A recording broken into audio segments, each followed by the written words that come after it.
السلام عليكم ورحمة الله وبركاته. النهاردة هنعمل مع بعض ان شاء الله بطاطس محمرة بخلطة طعمها تحفة. هنقول بسم الله. معانا كمية من الثوم، فلفل اسود، كمون وكزبرة مطحونين وشوية قرفة، ومعانا الملح. 3 فصوص بس من الثوم او 4 عشان ما يبقاش طعم الثوم قوي فيها. ومعانا فلفل احمر وفلفل اخضر متقطعين صغير هندقهم مع الثوم. ومعانا كزبرة خضرة وشبت مقطعاهم صغير، بس انا هسيبهم للاخر خالص، مش هضيفهم دلوقتي. بعد كده هنضيف بيضاية كاملة ومعلقة صغيرة مليانة من البيكنج باودر.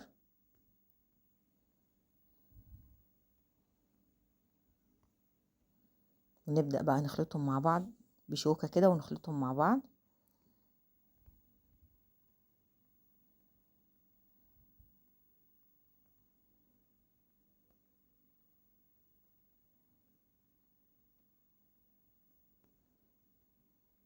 نبدأ نضيف بقى كمية المية، 1.5 كوباية كده او 2 كوباية من المية، مية عادية من الحنفية، وندوب فيها الخليط بتاعنا كويس. كمية المية بقى على حسب كمية البطاطس اللي انت عاملاها.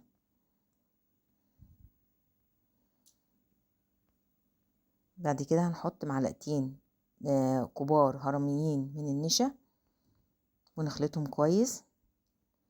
ومعانا دقيق متعدد الاغراض انا نخلاه، هاخد منه شوية بشوية كده عشان اظبط الخليط بتاعي واظبط القوام بتاعه.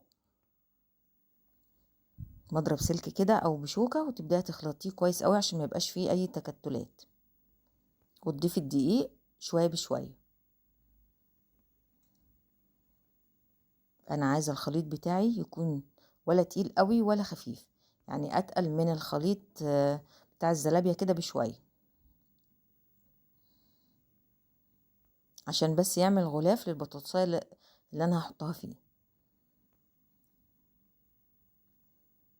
وانت بتخلطي كده بعد ما تخلصي هتبدأي تظبطي الملح بتاعك، لو محتاج ملح هتزودي.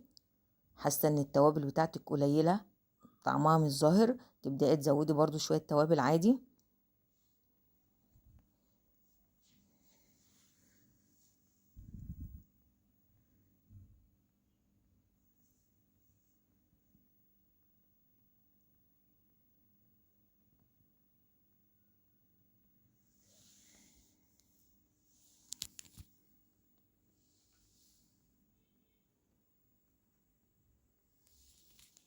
هنضيف بقى الكمون، الكزبرة الخضراء والشبت المفرومين،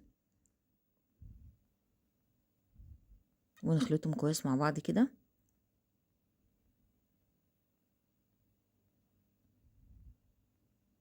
ونشوف القوام بتاع العجينة، هي كده سايلة محتاجة شوية دقيق.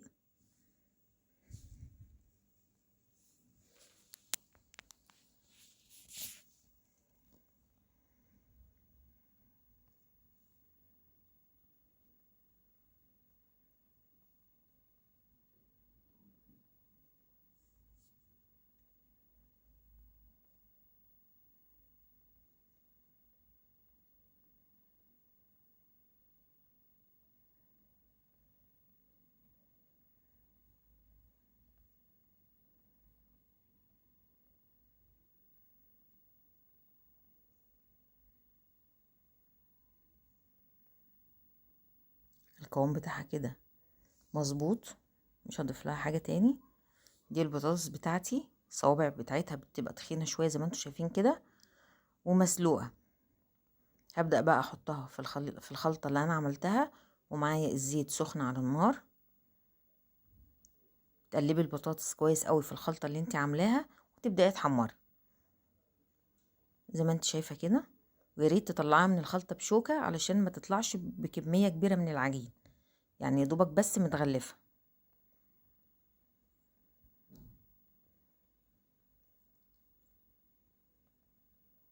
زي ما انتوا شايفين بالظبط كده. وتبداي بقى ترصها واحده واحده كده في الطاسه.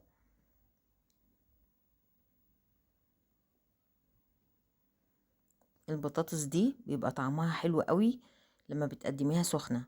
لو سبتها تبرد شوية الخلطة اللي عليها دي اول ما بتطلع من الزيت بتبقى مقرمشة جدا وطعمها حلو قوي، بس لما بتقعد شوية الخلطة دي بتطرى، ما بتبقاش مقرمشة زي ما تكون سخنة، يعني يفضل ان هي تتقدم سخنة.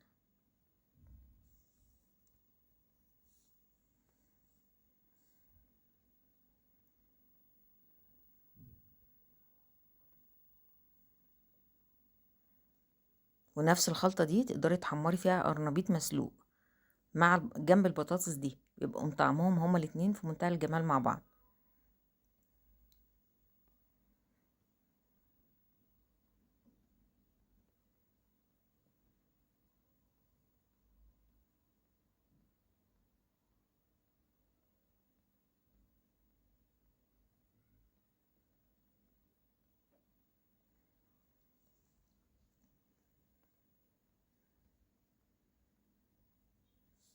نبدأ بقى نقلبها على الناحية التانية،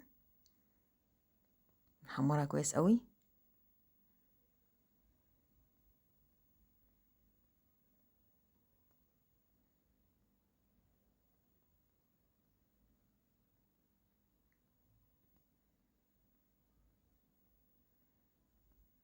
ودي شكل البطاطس بتاعتنا بعد ما خلصت. متنسوش اللايك والاشتراك وتفعيل الجرس عشان يوصلكم مني كل جديد.